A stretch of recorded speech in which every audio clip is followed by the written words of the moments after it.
আমি একটু বেশি দিব সাদা তেলটা, রেজালার জন্য সাদা তেলটা বেশি লাগবে।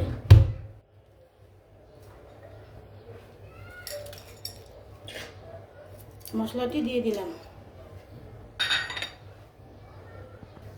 আমি এখন পেঁয়াজটি দিয়ে দিব।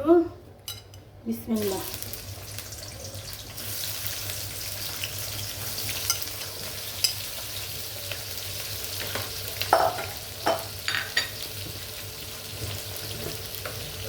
আমি একটু লবণ দিয়ে দেবো, পেঁয়াজটা তাড়াতাড়ি কষানো যাবে, ভাজা হবে তাড়াতাড়ি।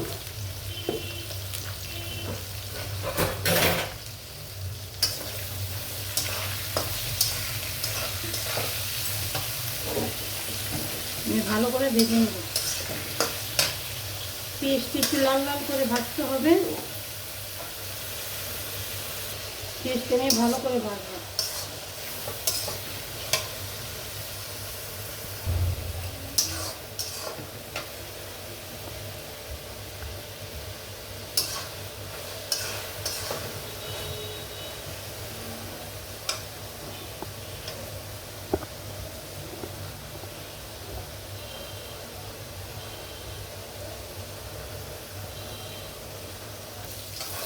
পেঁয়াজটা বেশি করে ভাজতে হবে এই রেজালার জন্য।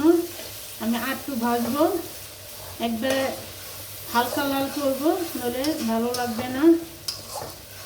আমি পেঁয়াজটা একটু ভাজবো, যত বেশি ভাজবো পেঁয়াজটা ততই পেঁয়াজের একটা ঘ্রাণ মুরগিতে চলে আসবে। আমার পেঁয়াজটা ভাজা হয়েছে, দেখেন এভাবে একটু হালকা হালকা লাল হয়েছে। আমি এখন দিয়ে দিব আদা রসুন। আদা রসুন আমি দুই চামচের মতন দিয়েছি। আদা রসুনটা একটু করে নিলাম, ভালো লাগবে।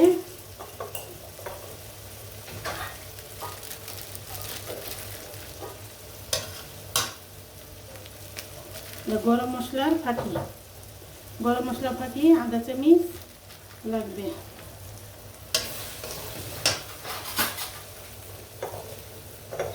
আর দিব শাহি জিরা ফাঁকি। শাহি জিরাটা ফাঁকি করে নিলে সবচেয়ে ভালো হয়। শাহি জিরা ফাঁকি আধা চামচ।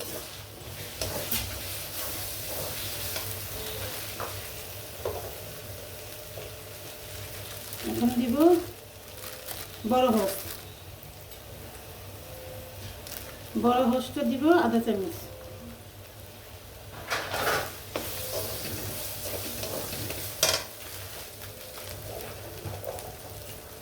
আমি একটা পেস্ট করেছিলাম না, ওইটা এখন দিয়ে দিব। দিয়ে আমি ভালো করে কষিয়ে নেব। আমি এখানে বাদাম আছে, সব পদে মশলা আছে, একটা ক্যাপসিকাম আছে, এটা দিয়ে আমি পেস্ট করেছি।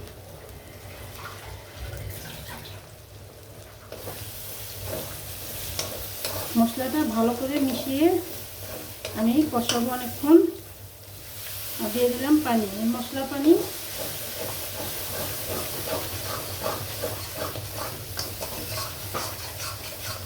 এখন আমি কষাবো।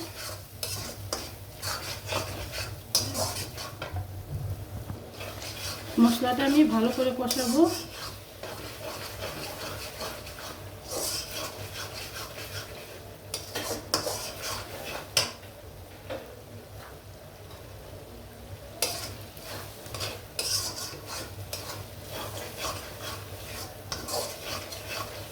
মশলা কষানো হয়ে গেলে না, এখানকার তেল বের হয়ে যাবে, তখন আমি মুরগিটা দিব। এখন আমি একটু কষিয়ে নিই মশলা।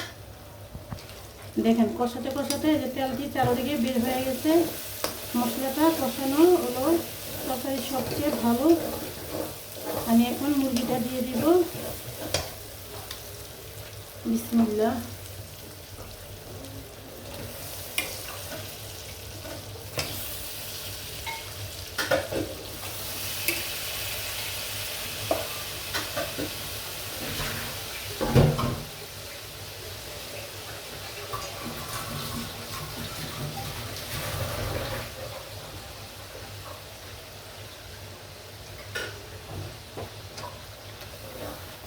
আমি ভালো করে নাড়াটা দিব।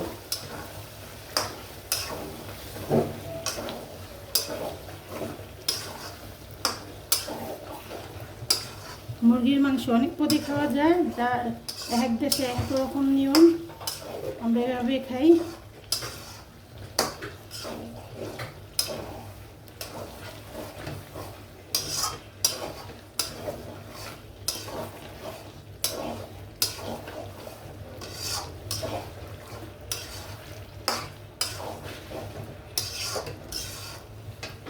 এখন আমি এটা কষাবো।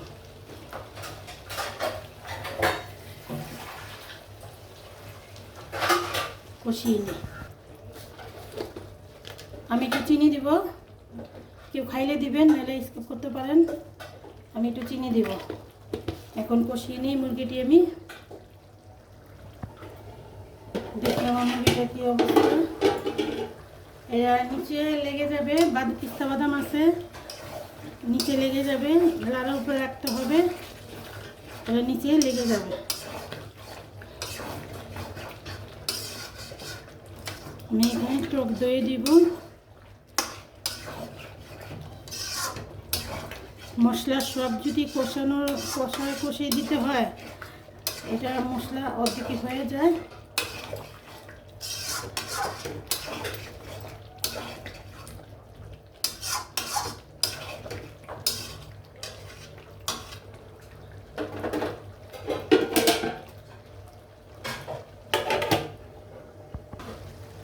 আমি এখন 1 চামচের বেশি আমি একটু টক দই দিব।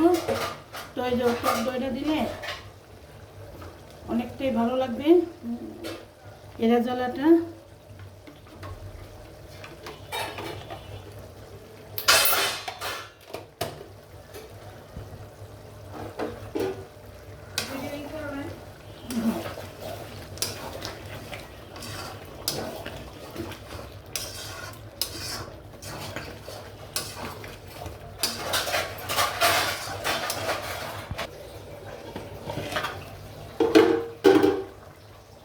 এই পর্যায়ে আমি এখন একটু কেওড়া জল দিব ঘেরানোর জন্য। কেউ খাইলে দিবেন, নাহলে সমস্যা নেই।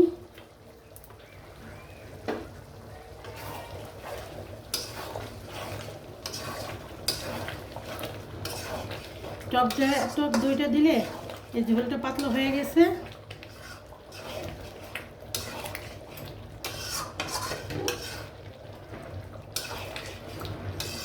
একবারে বাবুর্চির মতন রেজালা রান্না করে খেয়ে দেখবেন, খুব ভালো লাগে।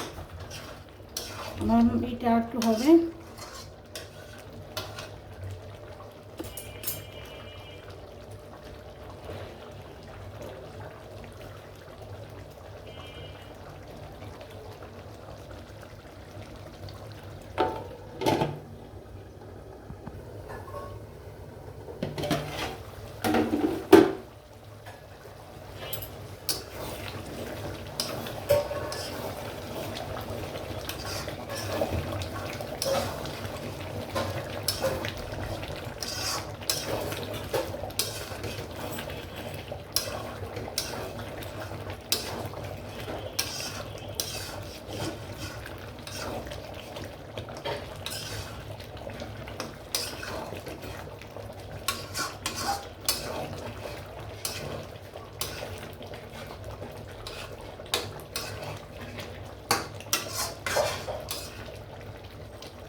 আমার রেজাল্টটা হয়ে গেছে। আসসালামু আলাইকুম, আল্লাহ হাফেজ।